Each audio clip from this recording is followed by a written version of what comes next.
Más Latina 96.5, Funda Krover, Hutchinson Ports y Cabe y Administración Portuaria Integral de Veracruz, APIVER, presentan Nación Veracruz. Historia, cultura, tradiciones. En Nación Veracruz, Puerto y Puerta de México.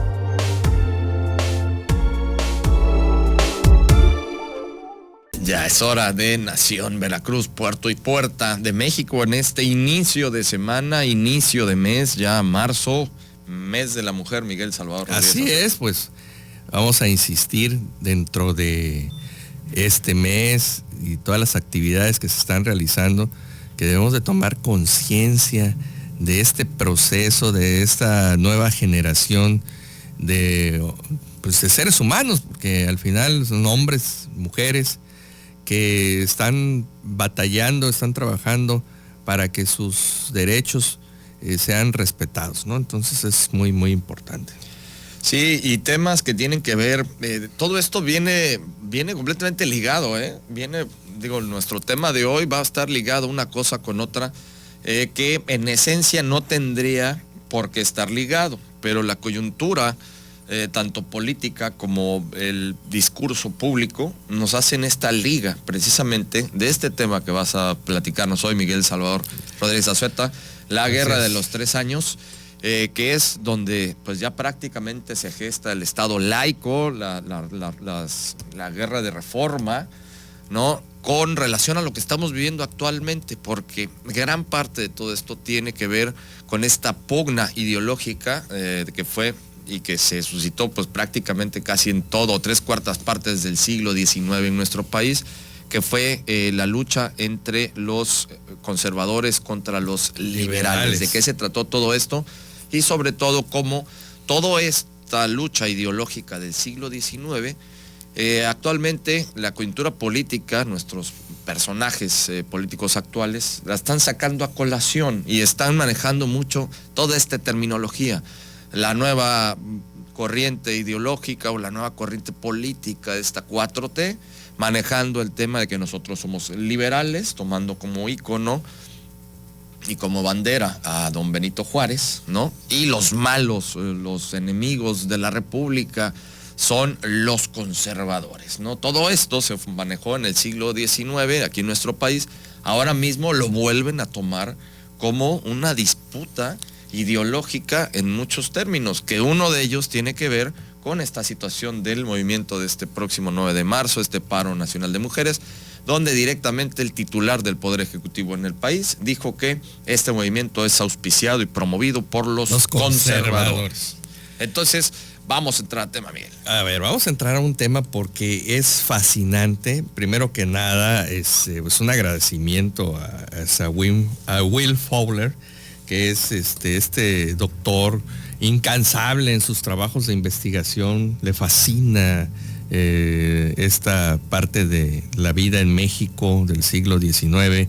Ha escrito biografías sobre Antonio López de Santana. Ahora nos presenta este análisis sobre la guerra de los 3 años. Muy pocos libros hay acerca de ese tema. Nos estaban, de hecho, comentando. Estuvo el doctor Juan Ortiz Escamilla y el doctor Héctor Strobel también en esta presentación del libro La guerra de los 3 años, el conflicto del que nació el Estado laico mexicano, de Will Fowler. Pero, ¿qué es esto? O sea, ¿qué fue la guerra de los 3 años? ¿Cómo lo confundimos con la intervención francesa y pensamos que es lo mismo? Desafortunadamente, esta guerra de 3 años, del 57 al 61, ocasionó muchísimas muertes y una polarización, don Jorge, entre sectores de nuestro país, que dio paso a esta esta dualidad, conservadores y liberales. Y fue una guerra civil. Fue una guerra civil terrible, que después, por supuesto, vamos a llegar a la revolución, pero no fue tan enconado como nos los está mencionando Will Fowler aquí, que en este libro, como esta guerra de 3 años, en la que anécdotas como que las familias divididas buscaban cómo matar al primo, cómo matar al tío que estaba en el otro bando, y que al final de cuentas tenemos que ser muy conscientes de que ambos bandos tenían un concepto, un proyecto de nación muy válido. Y es ahí donde debemos de quitarnos esta maraña de los conservadores, que si son malos, o de los liberales, que si son más malos todavía. No, simple y sencillamente estábamos en un proceso de etapas, de acuerdo al doctor Fowler, en el cual primero se vio una esperanza, y eso me recordó, ¿saben qué? A las películas de las Guerras de las Galaxias.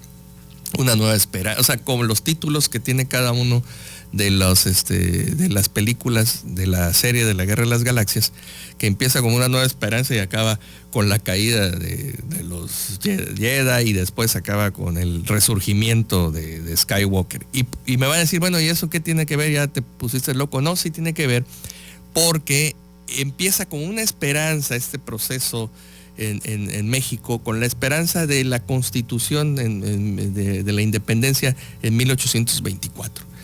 Pero resulta que esta esperanza republicana en el 28 empieza a mermar por toda la serie de conflictos, 1828, 1830, y empieza la época de caudillos, y la época y la etapa en los 40 de mutilación, con la pérdida de más de la mitad del territorio, y el momento en que la nación se da cuenta que no era así, que la república, que el sistema federalista no era lo que nosotros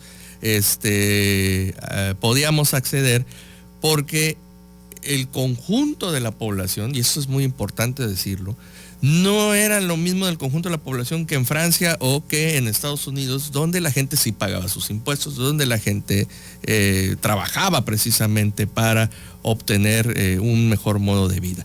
En un país en donde todo el mundo quería vivir de sus rentas, en un país donde las extensiones territoriales y la falta de población afectaba precisamente, y en donde la mayoría de los caciques pues también querían vivir de las rentas de los demás, sin que nadie excediera para poder, válgase la redundancia, acceder a un mejor estilo de vida productivo.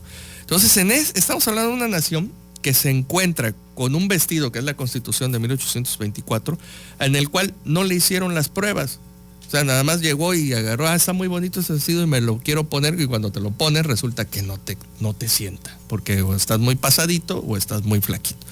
Entonces, con este proceso llegamos hasta la Constitución de 1857, donde también Fowler nos dice que no era esta ley Juárez y la ley Lerdo, no eran las leyes que se piensa de que estaban atacando de manera directa y totalmente extremista a la iglesia. Se trataba de producir en ese momento un proyecto liberal pausado para acceder a un nuevo estado en el cual quedaran los fueros militares y los fueros eclesiásticos a un lado, y la vida civil fuera la que dirigiera esta nación.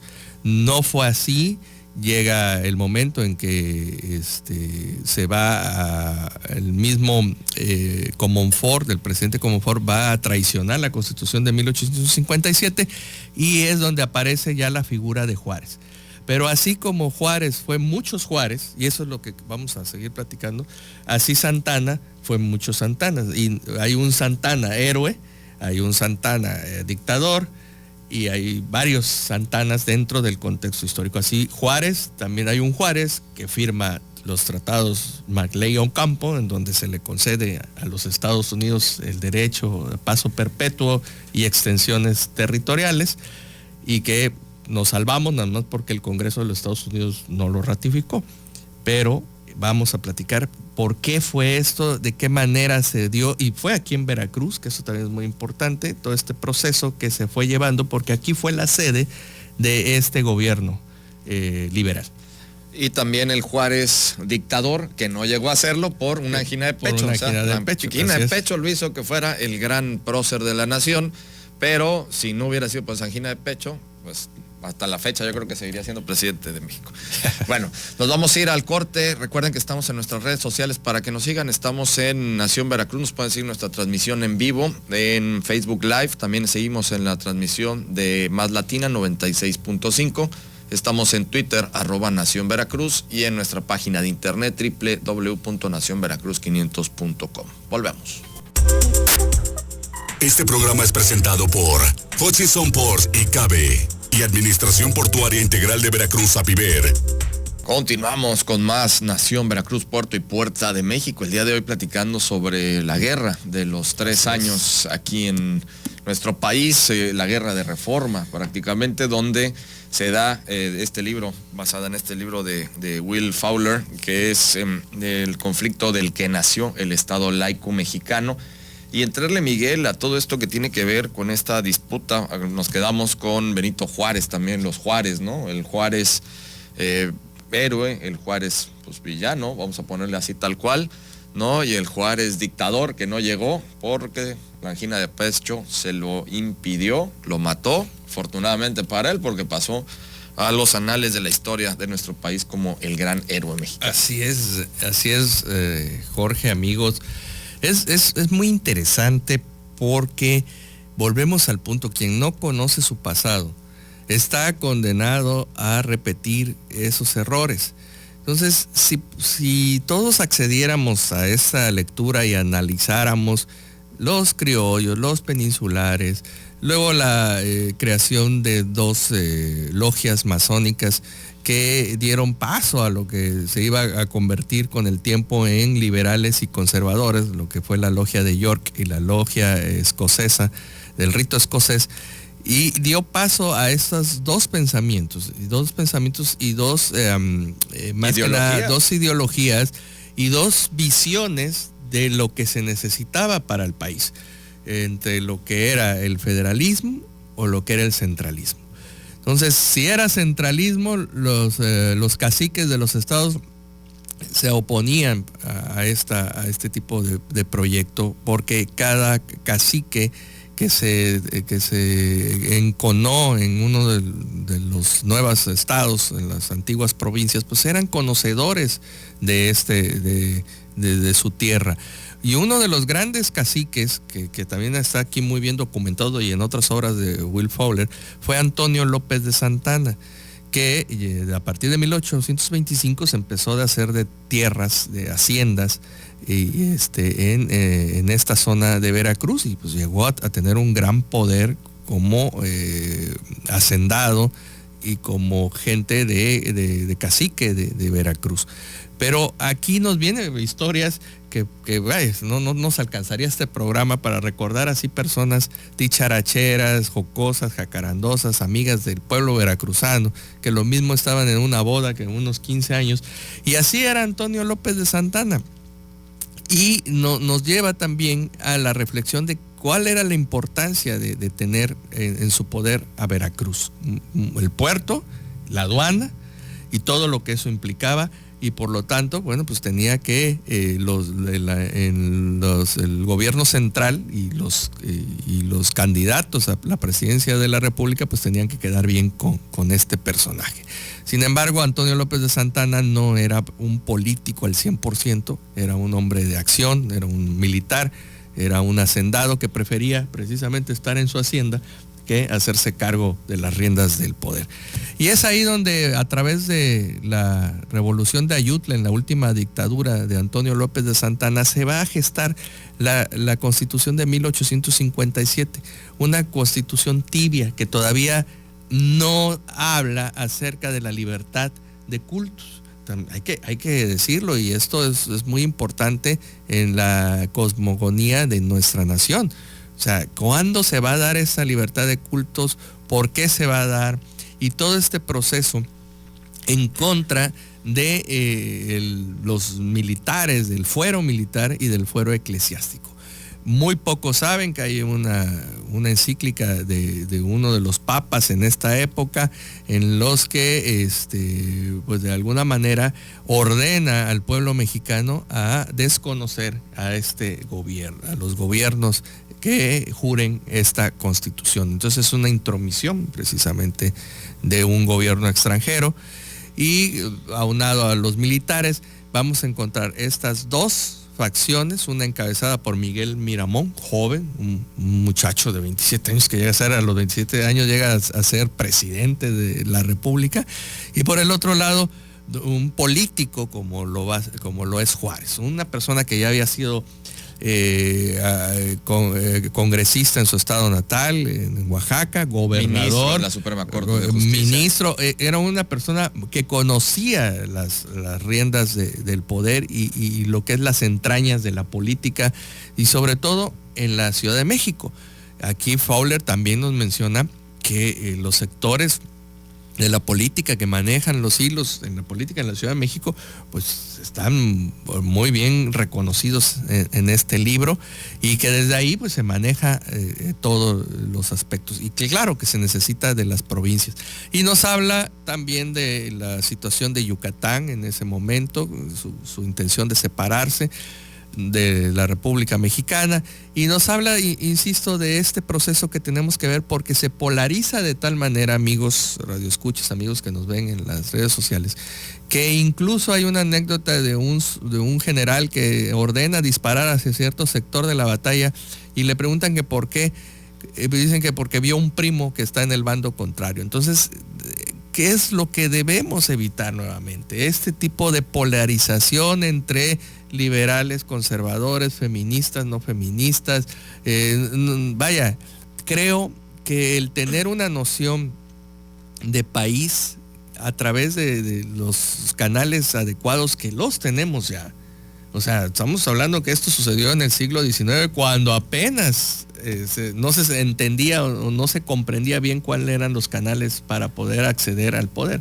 Fíjate, Miguel, de esto que estás hablando y de esta polarización, precisamente la importancia también de conocer los términos y de conocer de qué se trata, por ejemplo, en este caso, ser un liberal y ser un conservador.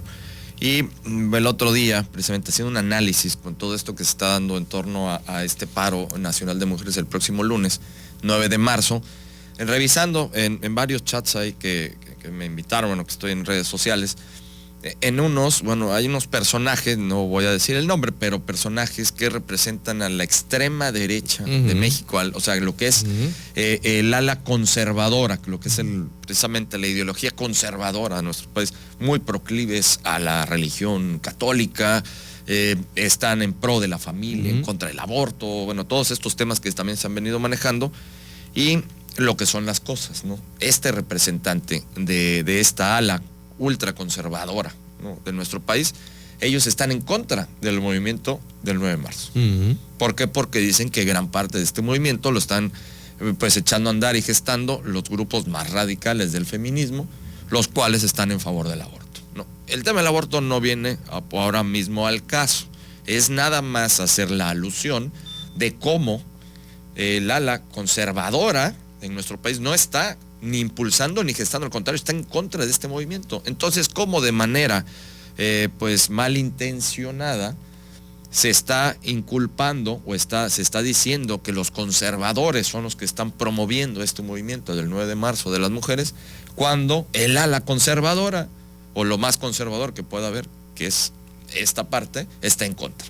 Pues es que volvemos al punto de la ignorancia, ¿no? O sea, ¿cómo dos conceptos que no pueden integrarse se quieran? Esto me recuerda esta cajita que utilizan los niños para aprender, que es un circulito, un triangulito, y lo vas echando en este circulito, en esta pelotita.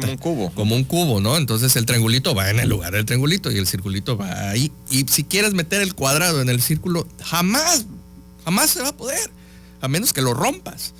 Entonces, en este concepto de la las extremas derechas, extremas izquierdas y los moderados, y ahora sí que que ha existido, o sea, dentro de aquí de este contexto que nos marca Fowler, también existieron los conservadores moderados, también existieron los liberales moderados, pero también los extremistas, en los cuales, te voy a poner un ejemplo, y vaya, no se sabe mucho de esto, pero durante la intervención americana del 47 se hizo un brindis en la Ciudad de México ya con las tropas norteamericanas, en las cuales Miguel Lerdo de Tejada fue uno de los que brindó para que queriendo nombrar a Scott, al general norteamericano, como presidente de México, y aparte que ya se tomara posesión los Estados Unidos de México en su totalidad, porque así podríamos avanzar hacia la modernidad.